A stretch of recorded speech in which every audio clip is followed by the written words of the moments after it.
the win probability for Lin here was probably 61%. And then it dropped to probably 20%.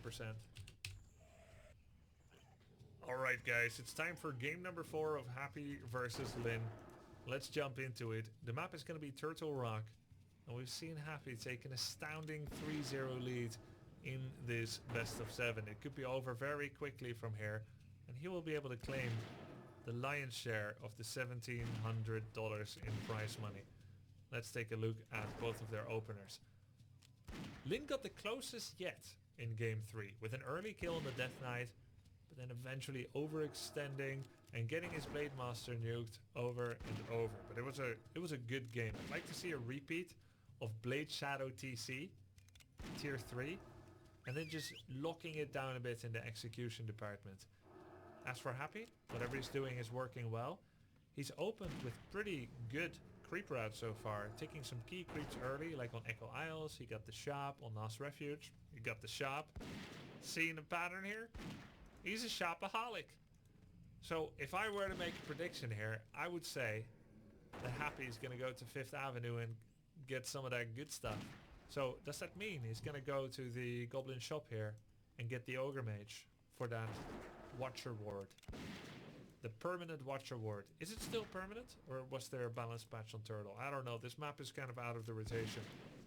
So let's see. Oh, Lin has, for the first time, changed up his route a bit. Let's talk about this. For the first time in the series, he's making a second burrow, delaying his Voodoo Lounge.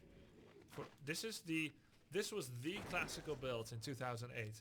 So he's essentially harkening back to an older build. One burrow tech only became meta after StarCraft 2 came out in 2011 plus.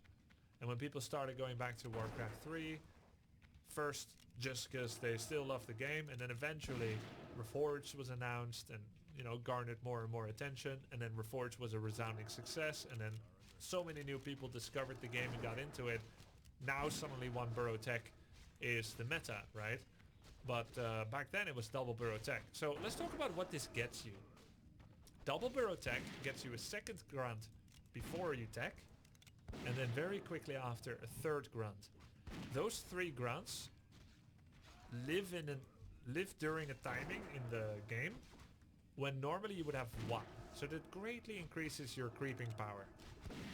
Usually what you would do back in the day when Undead played more passively, you would take 1 or 2 camps, probably 2 camps, like an orange and a green or double green, and then you would take these guys right here. Now these guys mean business. This is the kingpin of the map. Troll Warlord, very high damage, has True Shot aura. Everyone gets hurt big time when they go for this, but it drops such a good item. It can get Boots of Quel'Thalas, Scourge Bone Chimes. I think these days Ring of Superiority, Ring of the Archmagi, +3/+3/+3. It's a very good item. So you heal salve yourself and these guys, and by the time you arrive on the red spot, everyone is going to be like 90% life because it takes 20 seconds to get there and it takes 45 seconds to heal salve everyone. It's not quite on time yet. Maybe you have to get the turtle first, then you go for the red spot. So that's usually the goal with the double burrow opener. To be very clear, the goal with double burrow opener is a pre-tier 2 Blade Master 3, which will then be leveled